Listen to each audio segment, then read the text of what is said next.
बिस्मिल्लाहिर्रहमानिर्रहीम अस्सलाम वालेकुम। अच्छा जी, कोरियन अल्फ़ाबेटिक्स हमने पढ़ ली हैं जिसमें हमने 21 वावल्स और 19 कॉन्सोनेंट्स पढ़े हुए हैं। तो अब हम देखेंगे कि इन कॉन्सोनेंट्स और वावल्स को मिला के हम लफ्ज़ कैसे बनाते हैं। तो इसके कुछ रूल्स हैं लिखे हुए कि पहला रूल है, कोरियन ज़बान में लफ्ज़ हमेशा कॉन्सोनेंट से शुरू होगा। यानी कि लफ्ज़ जब भी लिखेंगे हम कॉन्सोनेंट से ही शुरू करेंगे। जैसे यहाँ पे फॉर एग्ज़ाम्पल कोई लफ्ज़ हमने लिखना है, जैसे ये लिखा हुआ है खा, यानी कि ये गियुक और ये वावल है, ये मिलके खा बना रहे हैं। तो ये हमेशा स्टार्ट किससे होगा? कॉन्सोनेंट से। यानी कि लिखने का इसको ये रूल है सी वी। सी का मतलब कॉन्सोनेंट और वी का मतलब होता है वावल।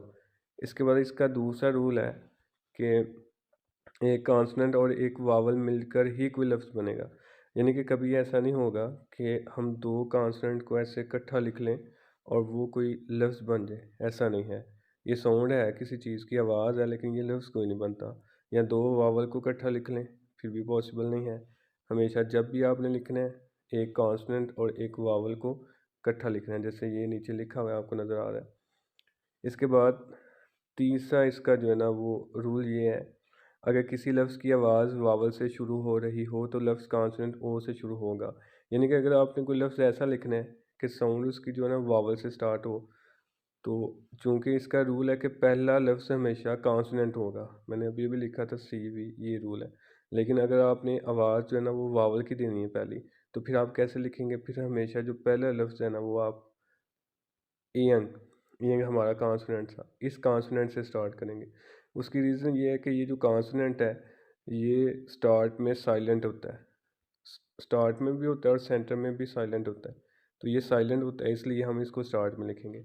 तो देखें, पहली शर्त क्या थी कि लफ्ज़ हमेशा कॉन्सोनेंट से स्टार्ट होगा, वो भी पूरी हो गई।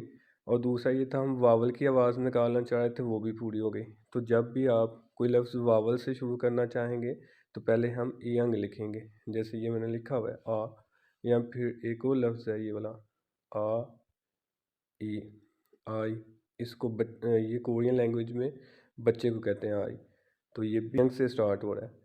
तो कॉन्सोनेंट से ये स्टार्ट हो रहा है, आवाज़ किसकी दे रहा है? वावल की। लेकिन शर्त ये है कि पहला जो हमारे पास लफ्ज़ है, पहला जो लेटर है, वो हमारे पास जो पहला लेटर है वो क्या होना चाहिए? वो कॉन्सोनेंट होना चाहिए। कोई ज़बान में लफ्ज़ कम से कम 2 हर्फ पर और ज़्यादा से ज़्यादा 4 हरूफ पर मुश्तमिल होगा। यानी कि 2 या 4 हरूफ पे, इससे ज़्यादा नहीं होंगे। ज़्यादातर हम पढ़ेंगे 2 या 3, इससे ज़्यादा नहीं। उसके बाद नेक्स्ट वो क्या कहता है, खड़े वावल हमेशा कॉन्सोनेंट के बराबर लिखे जाएंगे।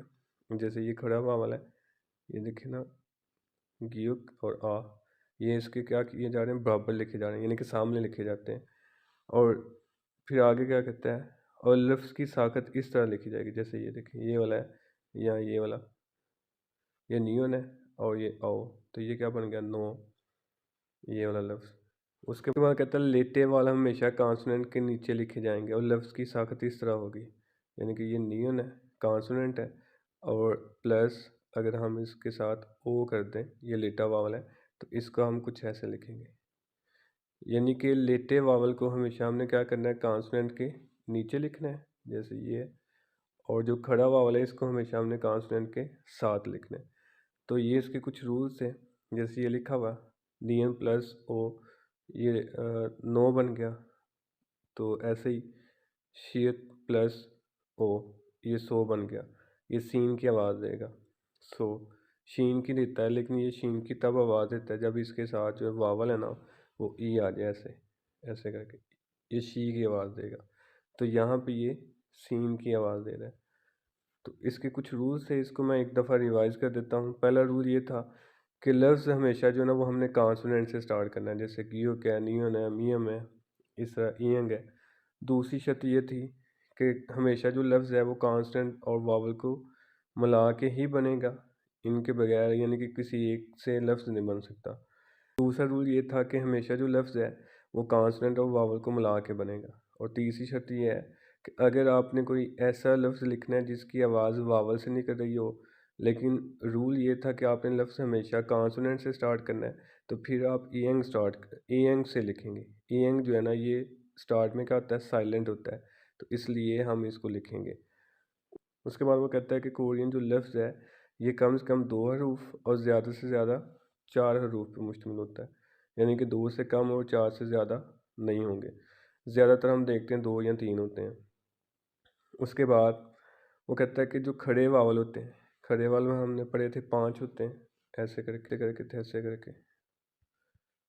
तो जब भी हम कॉन्सोनेंट के साथ लिखेंगे तो वो कॉन्सोनेंट के सामने लिखे जाएंगे, लेकिन जो लेटे वावल होंगे वो कॉन्सोनेंट के नीचे लिखे जाएंगे। अब इनकी प्रैक्टिस करें बार बार। आगे भी इसके कुछ रूल्स हैं, वो नेक्स्ट वीडियो में हम पढ़ेंगे इंशाल्लाह। अल्लाह हाफिज़।